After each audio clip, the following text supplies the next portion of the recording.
Tyler, 18-point lead at halftime. Defense was on the field a lot in the second half. You found a way to get to overtime. Where do you feel like ultimately things could have gone better, defensively speaking, in that second half specifically? They came out and started running a lot of RPOs, just quick throws. I know as a D-line, we definitely needed to get our hands up.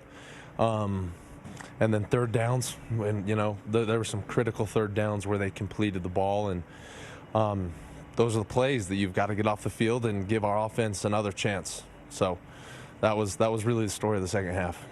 How would you summarize this game overall as a regular season finale?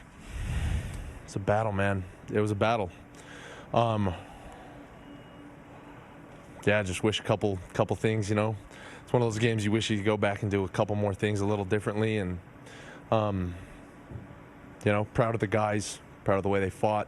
There wasn't any quit in the entire game. And so, not what we wanted to end the season on, but proud of the way this team has battled through adversity. As one of the leaders of this team, what is your message to all your teammates as you try and build off of this and push into year number 2 of Power 5 play and for BYU to get better? Yeah, just to, one, again, keep doing what we've been doing, trust the process, love each other, take care of each other, and then 2, played our potential at the end of the day, because we have a high ceiling, and so it's just time to show that. Now, I do have to ask you about one of those surprises that I was told to watch out for, the fake punt. You're involved in that. Yeah.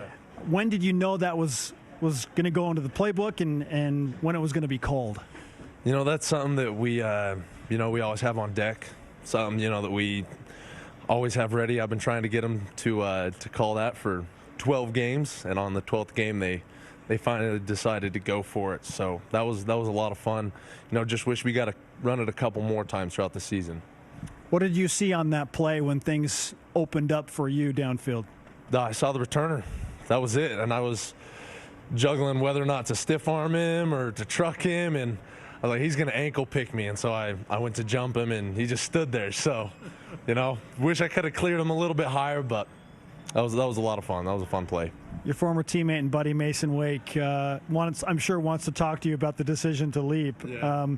But as you look back on a play like that, and just the approach mentally from BYU in this game, and the last 2 weeks for that matter, what has changed for this team in the past 2 weeks? Because it looks like an entirely different squad.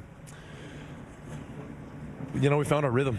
At the end of the day, there's so many moving pieces. The guys finally, just said we're doing it. We're doing the thing, and we're going to come out and we're going to battle our butts off. And not that we haven't done that the whole season, but we've been efficient.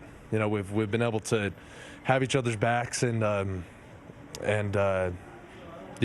again, we've come up a couple times short, but this team is very talented team, and just wish we could have displayed more of that throughout the season.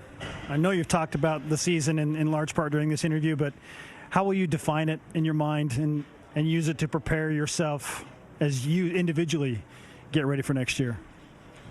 Yeah, it's a good question. Go back and you just look again at where we struggled and where there need to be improvements. And for me personally, that's what it comes down to, is football comes down to a lot of little details. And so just getting better at those details, right? Just making me more effective, in the pass, in the run.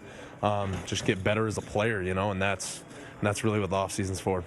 Tyler, we appreciate the time and look forward to seeing you in the future. Absolutely. Thanks, Spence.